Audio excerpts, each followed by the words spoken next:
Hello प्यारे दोस्तों और प्यारे विद्यार्थियों, कैसे आप सब। उम्मीद करता हूँ शानदार और बढ़िया होंगे। आज की एक इम्पोर्टेंट ये जो खबर है वो और भी बढ़िया है आपके लिए, क्योंकि मुख्यमंत्री अनुपूर्ति कोचिंग योजना जो है ना, इसके बारे में आपको बताना चाह रहा हूँ। जहाँ आपको निःशुल्क कोचिंग होगी, यानी रहना खाना पीना, मतलब वो सब चीज़ें हैं वो इन्वॉल्व होती है। तो यहाँ पर बात करते हैं कि जो फ्री कोचिंग जो है वो कौन पात्र हैं और कौन कौन सी भर्तियां हैं, यानी कौन कौन सी वैकेंसी में फ्री कोचिंग होगी, कब से फॉर्म शुरू है एंड डॉक्यूमेंट वगैरह क्या हैं। तो अगर इसकी बात करें, क्योंकि खुद सीएम भजनलाल जी के द्वारा इस योजना, वैसे हर साल ये योजना आती है, मतलब हर साल इस प्रकार से होता है। तो अब देखिए यहाँ पर अब जो ये है ना, वो सत्र 2025-26 के लिए है। कितने स्टूडेंट को सिलेक्ट किया जाएगा इस फ्री योजना के तहत? 30,000 विद्यार्थियों को मिलेगा निःशुल्क कोचिंग का लाभ। नोट कर लीजिएगा, परीक्षाओं की कराई जाएगी कोचिंग। जो परीक्षाओं की करवाई जाएगी कोचिंग, कौन कौन से एग्जाम होंगे तो थोड़ा जूम आउट कर लीजिएगा। देखिए, UPSC, RS, RPS, SI sub inspector, REET, RSSB patwari, junior assistant, constable, CLAT, CAFC, CSEET, CMFSC, RRB, SSC, CDS, banking, insurance and other entrance test जैसे आईआईएम, सीपीएमटी, एनआईटी, ईटीसी। इसके अलावा next जो highlight है वो IIT, JEE और knit भी जोड़ी गई है।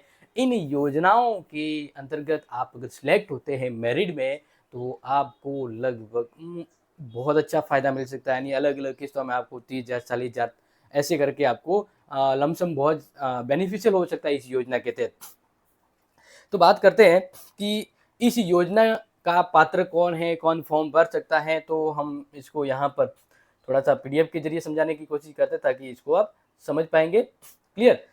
तो देखिए, इस योजना के अंतर्गत हम बात करें तो कौन पात्र है वो नोट कर लीजिएगा। देखिए, ये ऑब्वियसली वेबसाइट है, वहीं से डाटा कलेक्ट किया गया है। मुख्यमंत्री अनुपूर्ति कोचिंग योजना जो है वो मेगावी, नोट करना, मेगावी विद्यार्थियों के लिए निःशुल्क मुख्यमंत्री कोचिंग स्कीम के तहत शुरू की गई है, जब प्रतियोगी परीक्षाओं के द्वारा उनको हुनर को उखाड़ा जाएगा। अभी योजना के तहत सबसे जरूरी है, इस योजना का पात्र कौन हो सकता है?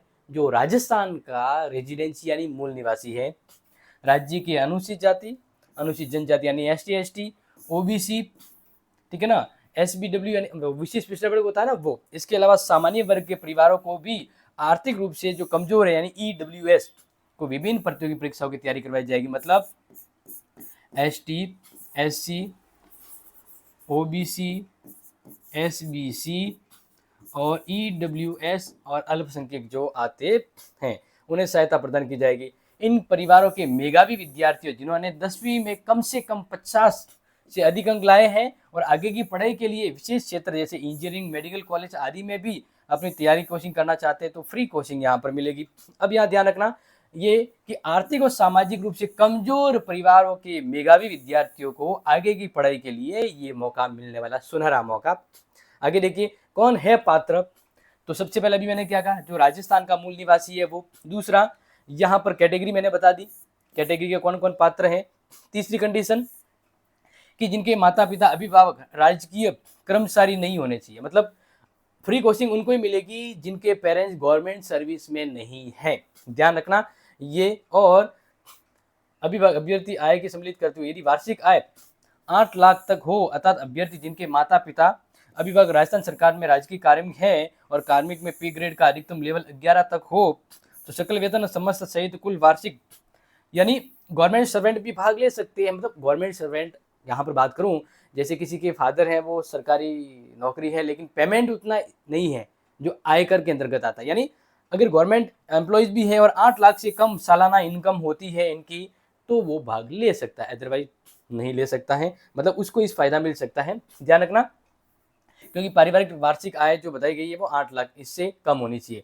नेक्स्ट, विद्यार्थियों के द्वारा पूर्व में राज्य सरकार की निःशुल्क कोचिंग योजना का लाभ प्राप्त नहीं किया गया। इसके अलावा ये भी इंपॉर्टेंट है कि इससे पहले अगर आपने निःशुल्क इस कोचिंग योजना का फायदा लिया है तो फिर आपको नहीं मिलेगा। पात्रता समझ में आ रही है ना, ये जरूरी है।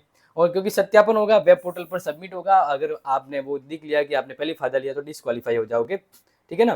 तो देखिए, अनुपूर्ति कोचिंग फ्री योजना में कुछ महत्वपूर्ण जो निर्देश है वो देख लीजिए कि अनुपूर्ति कोचिंग योजना के राज्य के सभी ऐसे छात्र जो आर्थिक रूप से कमजोर हैं उनको प्रतियोगी परीक्षाओं हेतु कोचिंग प्रदान की जाएगी। अब ये कैटेगरी आप देख सकते हैं, इसके अंदर माइनॉरिटी भी मैंने आपको बता दिया है। और ये जितने भी कैटेगरी है ना, इन कैटेगरी के परिवारों की वार्षिक आय 8 लाख से कम होनी चाहिए। ये बहुत ज़रूरी है, नोट कर लीजिएगा। इसके अतिरिक्त ऐसे विद्यार्थी कोचिंग के लिए एक शहर से दूसरे शहर में जाते हैं तो उनके रहने के लिए राज्य सरकार के द्वारा चयनित कोर्स जैसे इंजीनियरिंग, मेडिकल, यूपीएससी इत्यादि विभिन्न प्रकार की परीक्षाओं के लिए सालाना, यस बहुत बढ़िया। अब यहाँ से अपने ये वाली बात आ गई, यानी आप कोचिंग जो देखो कोचिंग करोगे तो उस दरमियान आपको वहाँ कोचिंग की तैयारी, हॉस्टल वगैरह जो है उसका सालाना आपको 40,000 रुपये हैं वो सरकार आपको देगी आपके खाते में, आपकी फ्री कोचिंग की तैयारी को लेकर सालाना, ठीक है ना, ध्यान रखना।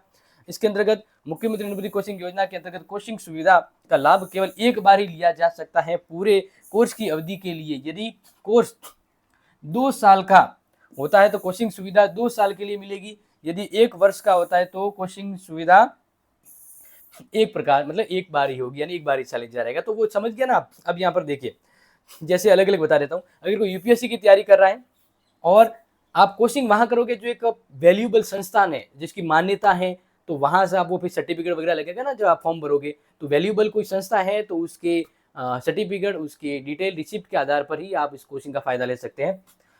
1 वर्ष की अवधि है, अधिकतम 2 वर्ष में अध्ययनरत एवं कक्षा 12वीं में 70% है तो ही वो इस योजना के एलिजिबल। यानी यूपीएससी की तैयारी करना चाहते हैं तो आपको यहाँ पर नोट कर लीजिएगा कि आपके क्या बोला गया है कि स्नातक के अंतिम 2 वर्ष में अध्ययनरत है। यानी कहने का मतलब यूपीएससी की तैयारी कर रहे हैं तो फर्स्ट ईयर वाले नहीं, सेकंड ईयर और थर्ड ईयर वाले अप्लाई कर सकते हैं।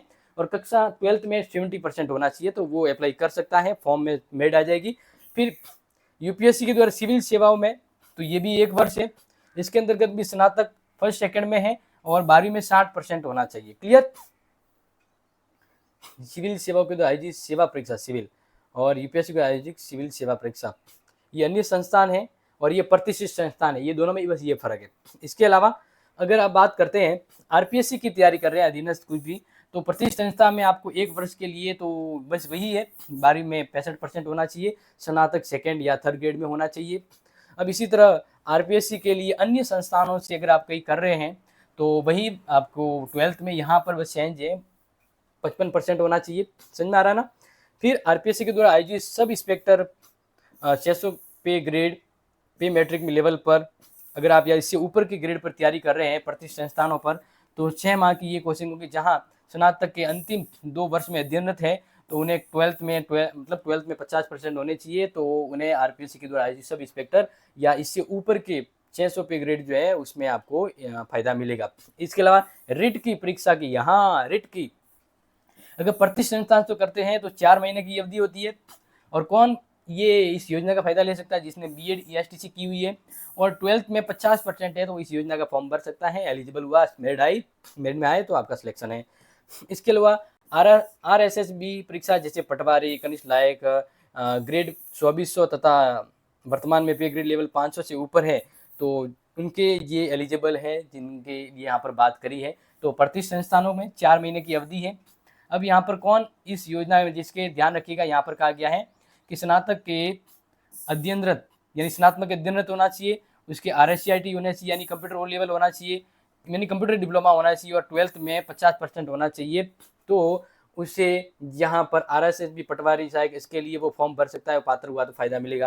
कांस्टेबल परीक्षा के लिए प्रतिष्ठित संस्थान जो करते हैं तो 4 महीने की अवधि रहेगी और इस 4 महीने की अवधि में 10वीं में कम से कम 50% होना चाहिए तो वो इस योजना के लिए अप्लाई कर सकता है। इंजीनियरिंग मेडिकल कॉलेज के लिए 2 वर्ष का होता है तो 10th में 70% होना चाहिए तो एलिजिबल है। इंजीनियरिंग मेडिकल कॉलेज अन्य संस्थाओं की बात करें तो 2 वर्ष के लिए 10th में 60% होना चाहिए। इसी तरह क्लेट और ये जो वैकेंसी आया है इसमें प्रतिष्ठित संस्थानों के लिए 1 वर्ष की अवधि में तो 10वीं में कितना परसेंट होना चाहिए? 60% होना चाहिए। मुख्यमंत्री फ्री कोचिंग योजना में 40,000 प्रति वर्ष हॉस्टल का लाभ और प्रति वर्ष 30,000 छात्रों मतलब 30,000 छात्रों को सिलेक्ट किया जाएगा और 40,000 रुपये पर वर्ष उनको फायदा दिया जाएगा।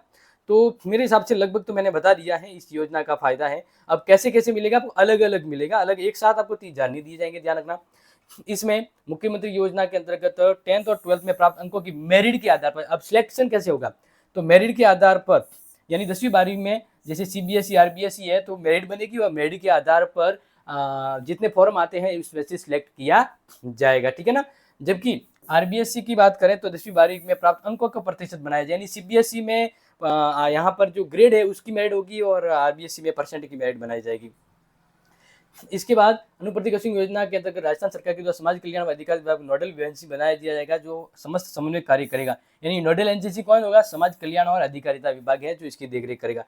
इसके अंतर्गत प्रत्येक जिले में वर्ग के लिए अलग मेरिट होगी, यानी अब एक कॉमन मेरिट नहीं होगी, हर जिले की अपनी अलग अलग मेरिट होगी, तो फायदा हो सकता है जहां कम मेरिट रहती है। इस योजना के अंतर्गत 10वीं 12वीं ग्रेजुएशन प्राप्त अंकों के आधार पर चयन होगा, यानी 10वीं 12वीं और जहां ग्रेजुएशन वाली कोई तैयारी कर रहा है तो उसमें ग्रेजुएशन को शामिल किया जाएगा और उस आधार पर आपकी मेरिट बनेगी।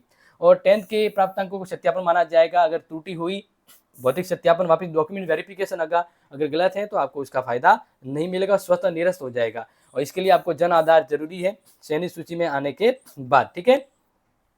अब इस जबरदस्त योजना की मैंने पूरी डिटेल बता दी। अब आपको लगता है कि कुछ डिटेल रह गई है तो जरूर बताएं। और आपकी जो बेसिक जितने भी डॉक्यूमेंट होने चाहिए जिसकी हमने डिटेल यहाँ पर बात करी वो हो तो आप भर लीजिएगा। ये फॉर्म 15 अगस्त से शुरू हुआ है और लास्ट अगर मैं बात करूँ कब तक ये फॉर्म भर सकते हैं, 14 सितंबर तक आप ये फॉर्म भर सकते हैं। ये रही अंतिम इम्पोर्टेंट अपडेट कि 14 सितंबर तक आप फॉर्म भर लीजिएगा और योजना का फायदा ले सकते हैं।